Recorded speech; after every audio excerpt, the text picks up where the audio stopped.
you don't get asked to walk down a path like this too often, and as brutal and disturbing as it was, I felt it was really important for me to do. You know, the director had a very specific and passionate vision for the film, and you know, what we did was try to be as respectful and have as much dignity as possible walking through the process, because it's a tricky thing when there are survivors of such a horrifying event like this.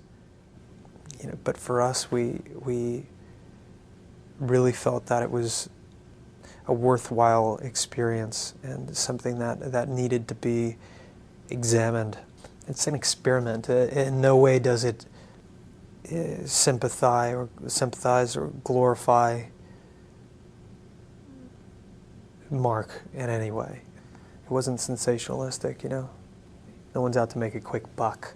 It's not that kind of movie.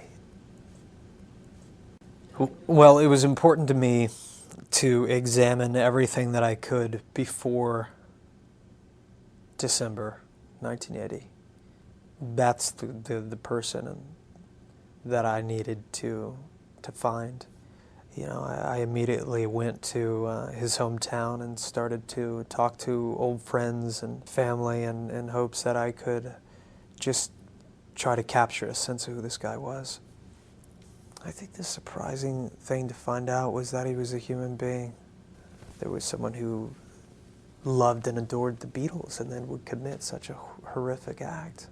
There were days on the set that I was like physically ill, having to do the scenes, like, you know, just dry heaving.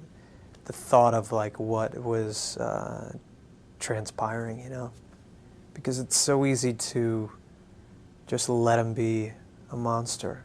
But when you're taking on a part and you're an actor and you're playing a role, you can't, or else what you get is a two-dimensional portrait of a stereotype. I was like, oh my God, how am I ever going to gain 20 pounds for a part? And then, you know, I'd heard about other actors that had gained 20, 25 pounds for a role, or even Robert De Niro gained 50 pounds for a part. I'd begun every meal, every snack, every time I had to force feed myself, I'd begun that process as full as I've ever been full in my entire life. And for me, it was always about work. And I also had this strange thing where I never really felt like I had gained any weight. I'd see it on me and it kind of felt foreign, you know, but I still felt like I needed to gain more and more. And you know, you look down at the scale one day and, you know, I've gained 67 pounds, and I was, you know, shocked myself.